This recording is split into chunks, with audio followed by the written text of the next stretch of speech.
Mi nombre es Alejandro Rangel y a mí me corresponde hablar sobre las bronquiectasias.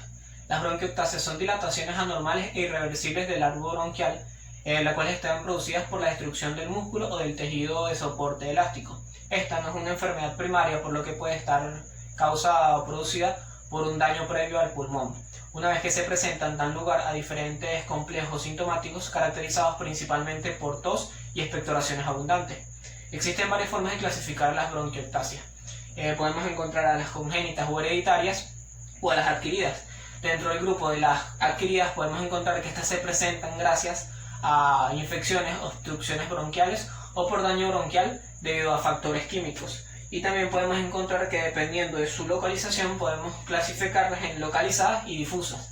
Las localizadas son las que se encuentran en un sitio concreto en el pulmón y las difusas son aquellos en el que se presentan en pacientes con fibrosis quística o inmunodeficiente. Factores predisponentes. Existen ciertos factores o enfermedades que pueden aumentar la probabilidad de padecer de una bronquiectasia. En primer lugar, hallamos a las obstrucciones bronquiales. Entre las causas las más frecuentes de este grupo encontramos a los tumores, los cuerpos extraños y ocasionalmente a la compactación del moco. En este caso, las bronquiectasias aparecen en el segmento pulmonar obstruido, aunque también pueden aparecer como complicaciones del asma tópico o de la bronquitis crónica. Las bronquiectasias también pueden proceder de enfermedades congénitas o hereditarias, como por ejemplo en la fibrosis quística. En este se presentan bronquiectasias graves generalizadas debido a la obstrucción e infección producidas por un moco demasiado espeso que predispone a las infecciones del arco bronquial. También en estados de inmunodeficiencia, particularmente los de inmunoglobulinas, ya que aumenta la susceptibilidad de las infecciones bacterianas, y en pacientes con síndrome de Cartager, el cual es un trastorno recesivo autosómico infrecuente, en el cual se presentan alteraciones estructurales de los cilios que produce un deterioro en la depuración mucociliar en las vías respiratorias, y este provoca infecciones persistentes.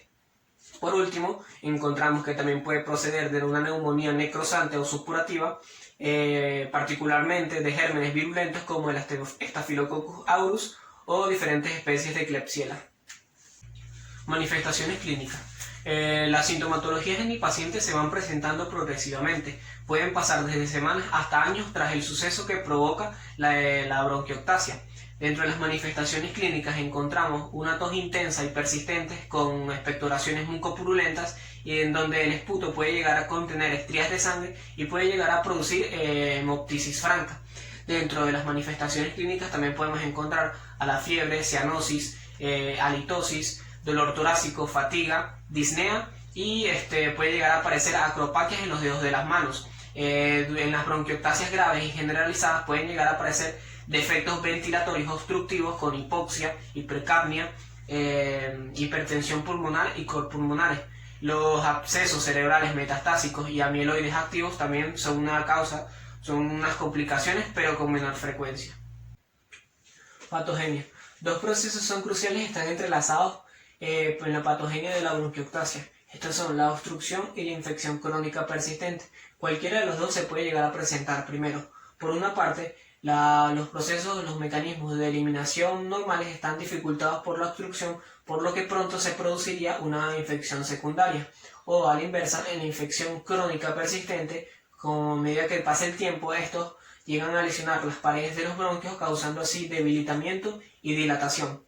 Por ejemplo, en la infección producida por un cuerpo extraño, estos llegan a alterar las capacidades de eliminación de las secreciones, proporcionando así un terreno fértil para la infección superpuesta. La consiguiente lesión inflamatoria y la acumulación de los exudados distenderían aún más las vías respiratorias, causando así una dilatación irreversible. O por lo contrario, una inflamación necrosante persistente en los bronquios y bronquiolos causarían secreciones obstructivas, inflamación en todo el grosor de la pared y finalmente la secuencia de acontecimientos anteriores. Morfología. En las bronquiectasias se suelen afectar principalmente los lóbulos inferiores del pulmón de forma bilateral. Cuando los tumores o la aspiración de cuerpos extraños producen bronquiectasias, suelen estar localizadas en un único segmento del pulmón. Sin embargo, en casos más graves, las afectaciones suelen estar localizadas en los bronquios y bronquiolos más distales. Las vías respiratorias pueden estar dilatadas hasta 4 veces su tamaño habitual y en un estudio macroscópico del pulmón se les puede seguir casi hasta la superficie pleurales.